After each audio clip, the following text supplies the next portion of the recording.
This is CBS 42's Friday Football Fever, sponsored by Southeast Crane and Hoist.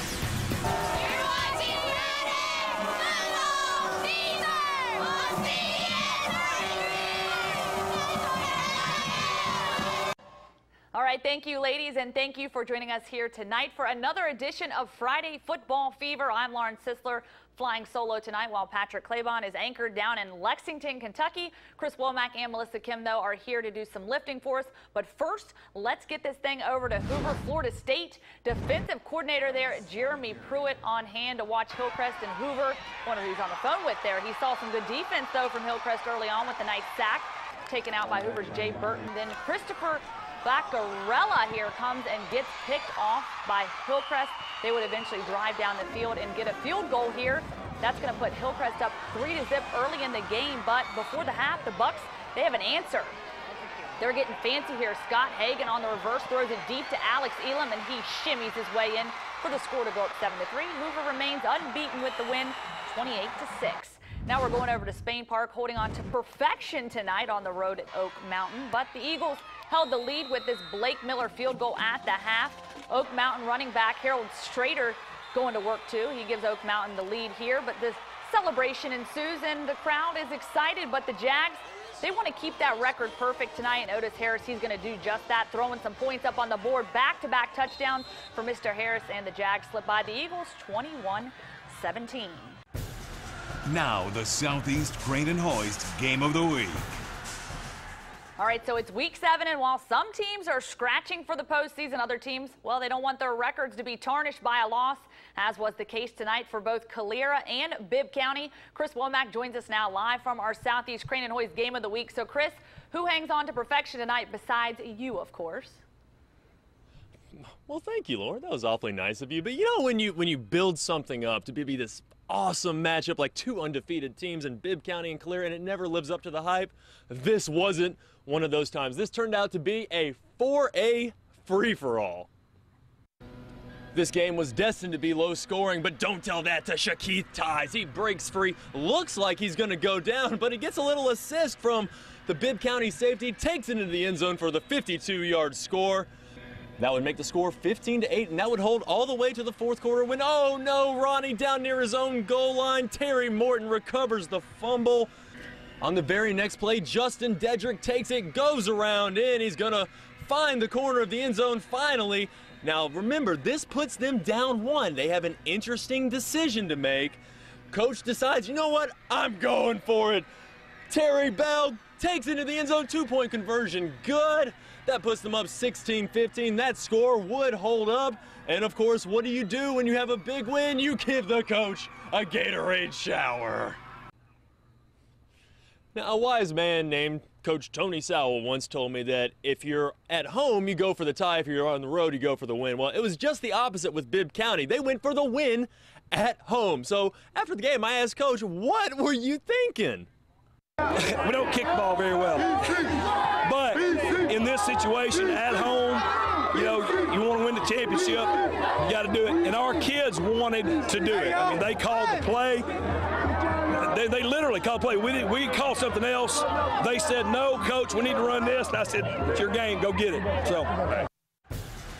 Now the Southeast Crane and Hoist heavy lifter of the game. Now, one of the guys that was telling Coach, hey, we want to go for it, was our heavy lifter, Southeast Crane and Hoist heavy lifter of the game, and that's TJ Lockett. The quarterback for Bibb County had a 38-yard touchdown run in the first quarter. It was the first score, the second score of the game to put them up 8-7. His leadership, his performance, that's why he's the heavy lifter. Oh man, it feels excellent. We come out here, we prepare for this game, and the hard work plays off right here. We come to practice. TJ, way to go! We come to practice, work hard each day, and it pays off. Now stick around, because coming up in just a bit, we'll take you inside the huddle with our mic'd up segment with the architect of this big win, Coach Mike McCombs. Lauren, back to you. All right, thanks, Chris. Catch you back here in a few. Now let's hit the highway. Not much of a byway these days. Lovely 280 to Briarwood Christian. The Lions hosting Chilton County tonight in a Class 5A Region 4 clash, and Briarwood's Walker Lott is going to hand this one off to Victor Gerald He's going to pick up some big yards here on the zig and zag before being brought down. That's going to set up this next play. Lott hits Braden Housel in the corner of the end zone for the touchdown. The Lions now in scoring position once again, though. Cade Hatch here. He's on spoiler alert. He intercepts it in the end zone, and Briarwood isn't phased. They lay down the shutout. Your final score, 22-0. Now, some other games tonight. Walker's going to get the win over Center Point, 28-8. Clay Chalkville is upset huge by Gadsden City. This one, 24-21. Mountain Brook beats Hewitt Trussville, 34-13. And Pelham loses a close one against Prattville, 24-17. Now, it's halftime here on Friday Football Fever, but plenty more when we return from the locker room. After suffering their first loss of the season, McAdory's back in the win column last week. We'll tell you if another W goes down tonight against a 5-1 Parker team. Plus, we'll go inside the huddle with Bibb County head coach Mike McCombs. Keep it here, more Friday Football Fever after the break.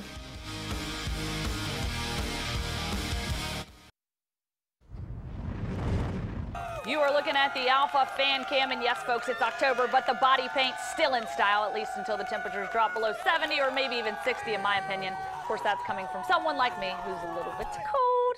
Anyhow, welcome back to Friday Football Fever, where CBS 42 brings you the highlights from around the region and perhaps the lowlights for some teams. Shades Valley, though, hasn't had many of those with their unbeaten record this season. The Mounties face the 4-2 Gardendale Rockets on the road tonight.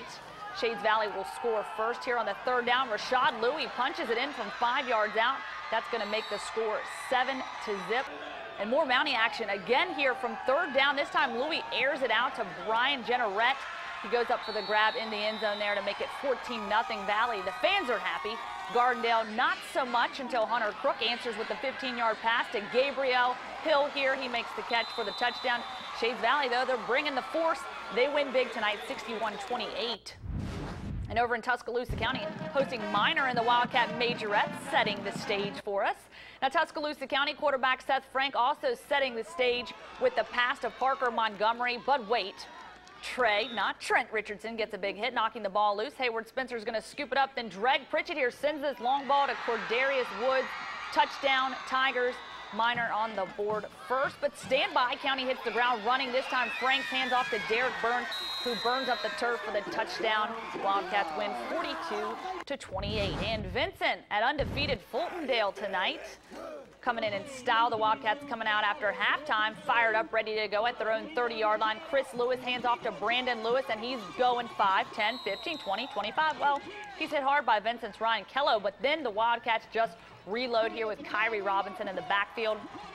Robinson breaks inside the seam, juking, jiving, and the entire Eagle team can't bring him down. Finally, they do, and the refs give him a bad spot, but head coach Charles Busby looks on, and the officials decide it's a touchdown. Fultondale stays undefeated, 41-0. And time now to toss the football back over to Chris Womack. Hopefully this time he will have better luck catching it. I know, bad throw, right, Chris?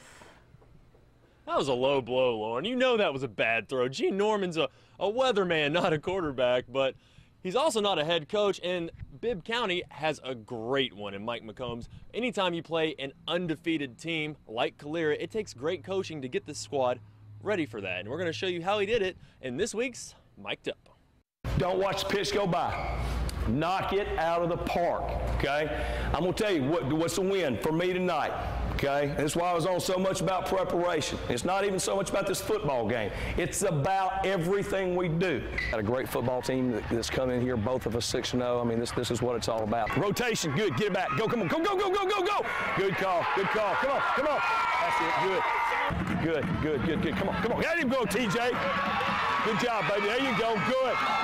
All right, good, good. Hey, y'all stopping in the hole or running back's having to dodge the curl guy, okay? Oh, Lord have mercy. Get wide. He's holding him, tackling him. Hey, come on, man. Run, run, run, run, run. Get in there, get in there, get in there.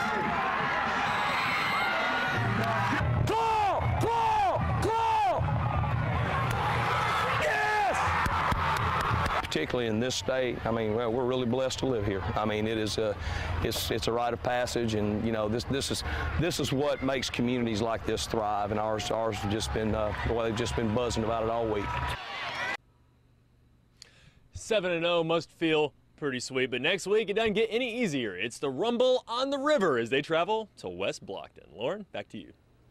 All right, thank you, Chris. Now on to the next game. We're heading out to Parker, taking on McAdory, and it's no score of the second half, and here 3rd and 7 on their own 25 when McAdory quarterback Kyron Moore. Was this on purpose? Was this planned?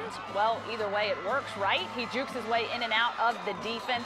He's going to land a few yards short of the goal line. Next play, handoff goes to Justin Mabry. He goes up the gut for the touchdown, and you're looking at a 7-0 score for the Yellow Jackets just before the half.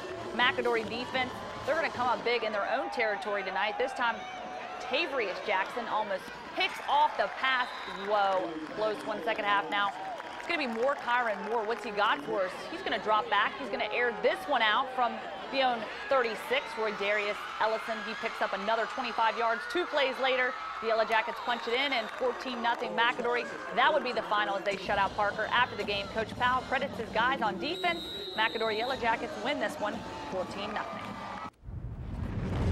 All right, and now let's get back out to Hoover for our play of the day. Bucks get fancy as Scott Hagan on the reverse throws it deep to Alex Elam. He's in the end zone, and that's going to put Hoover on pace to get the 28-6 victory. Now that's it for week 7 of the high school football season, but hey, plenty of college action coming your way tomorrow. Alabama goes on the road to Kentucky, their first trip back to Lexington since 2009. The Tide anxious to get back to conference play without all the hype that surrounds football on Saturdays.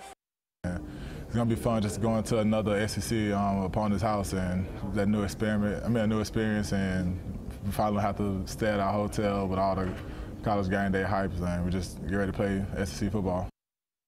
Okay, and over on the Plains, Gus Malzahn confirmed via Twitter that freshman Jeremy Johnson will get the start tomorrow versus Western Carolina. Nick Marshall injured his knee during the Ole Miss game last week. Here's Coach Malzahn on Tiger Talk last night talking about the freshman quarterback. Well, first of all, Jeremy Johnson has gotten a lot of reps in practice, even fall camp, a lot of reps, and done extremely well. And, from your team standpoint, you do what gives yourself the best chance of winning. All right, so a big day on slate tomorrow. Auburn and Alabama both looking for the win column tomorrow. We here at CBS 42 have your coverage. Tune in starting tomorrow at noon for our half-hour ICF pregame shown from noon to 12:30, followed by the Florida LSU game. Then afterwards, we'll have reaction from Auburn from 6 to 7. And then at 10:15, we'll wrap things up from Lexington, Kentucky. Until then, guys, good night, everybody.